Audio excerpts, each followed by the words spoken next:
కమ్మగా, పుల్లగా ఉండే చుక్క కూర పచ్చడి చేసేందుకు కావలసిన పదార్థాలు ఏమిటో చూద్దాం.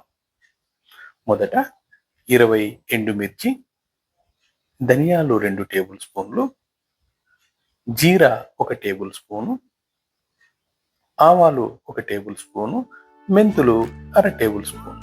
ఇవన్నీ కూడా మనము సన్నని మంట మీద దూరగా వేయించుకోవాలి. వేయించుకున్న తర్వాత చల్లగా చేసిన తర్వాత దీన్ని మెత్తగా మిక్సీ చేసి పెట్టుకోవాలి.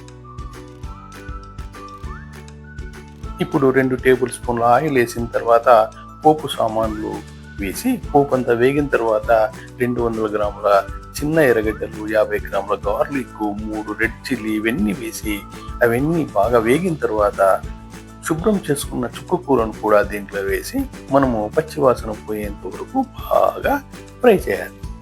ఇది కొంచెం ఫ్రై అయిపోయిన తర్వాత దీంట్లోకి మనము శుభ్రంగా కడిగి కోసి పెట్టుకున్నటువంటి టమోటాలు, పసుపు, రుచికి తగ్గ ఉప్పు ఇవన్నీ కూడా వేసి సన్నని మంట మీద నూనె పైకి తేలేంత వరకు ఒక 10 నుంచి 15 నిమిషాలు బాగా అప్పుడప్పుడు కలుపుతూ ఫ్రై చేయాలి.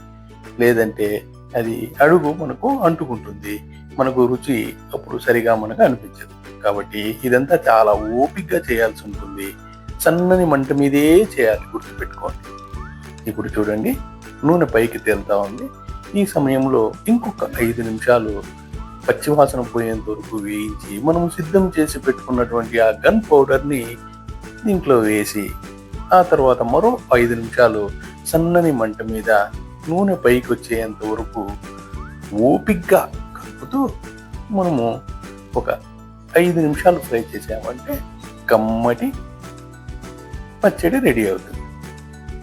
ఈ చుక్కాకు పచ్చడి వేడి వేడి అన్నంలోకి నెయ్యి తగిలించి తింటే అబ్బా, దీని రుచే సపరేట్. ఒక్కసారి ట్రై చేసి చూడండి, అబ్బా అంటారు.